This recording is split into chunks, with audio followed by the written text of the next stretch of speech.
Hey, good morning, guys. It's Ryan Amato from Amato Painting here in Easton, Pennsylvania. I just wanted to hop on this morning. I had a little bit of time before I head out to an epoxy floor, and we'll be bringing you some video of that later today.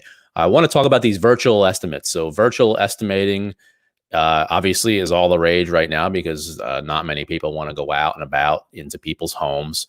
But as Tom Reber has been telling everybody for a long time, and I'm going to put his link up later underneath this video.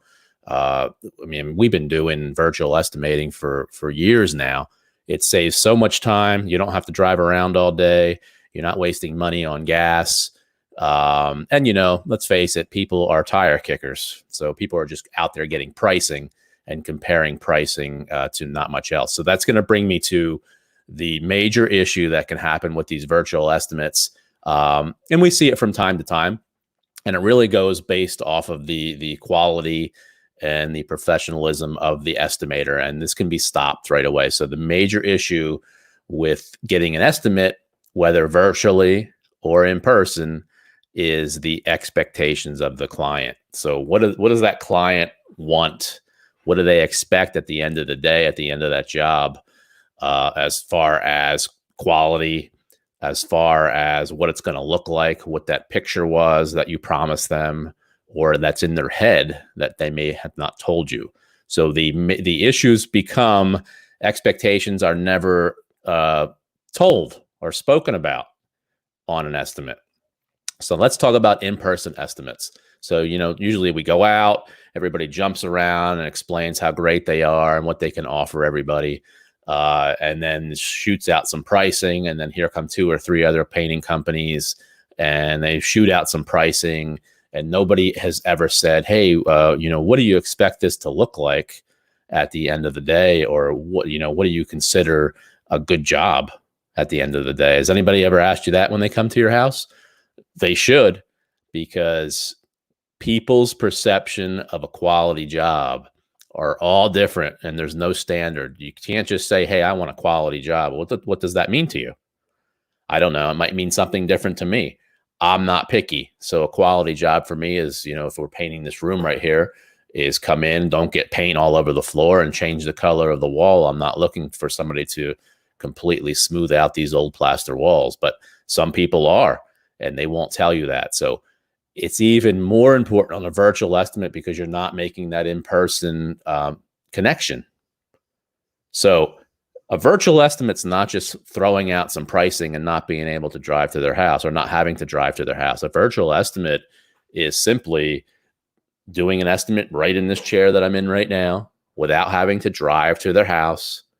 But at the same time, I need to make a connection somewhere along the line, whether that's the admin staff, the office staff that talks to that client and asks the right questions right away, or whether that's myself when I'm giving the estimate or talking to them via Skype or Zoom or however we do it.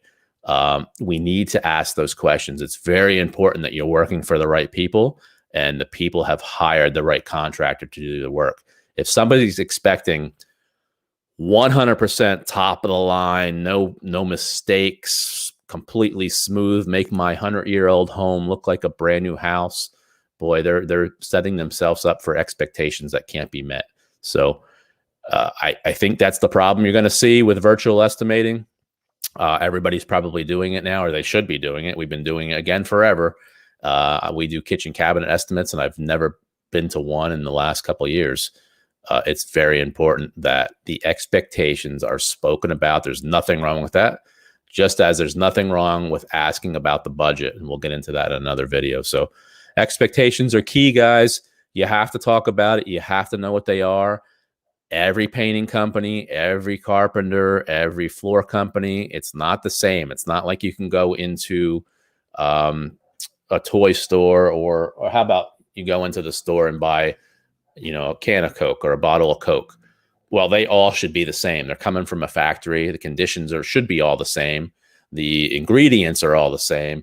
It doesn't matter if you buy this bottle of Coke from Wawa or Sheetz or the other convenience stores that you guys use in your area. It should be the same bottle of Coke. It's not the same painting company when you go from company to company, and there is not a set expectation level for each company that's going to be the same that you can compare just off of pricing. So that is our rant for today. What we're going to be doing is heading over to an epoxy floor estimate, not an estimate, epoxy floor job that we've been working on. We've been battling some weather conditions. As you know, if you work with epoxy, temperature of the surface is very important. So we've been up and down here. We're in Pennsylvania. We've had frost, we had snow, we had sleet, and then it was 80 degrees. So crazy weather. We're dealing with that. So you have to kind of be a little flexible on your epoxy coatings. If you have any other videos that you'd like to see or any other topics that you want to talk about as far as the painting industry, we can do that. As always, Amato Media will be doing our interviews with celebrities. We just did Mario Andretti and a bunch of other sports, music, and entertainment celebrities. So hopefully you guys have a great day. I'm off to an epoxy floor, and we'll see you soon.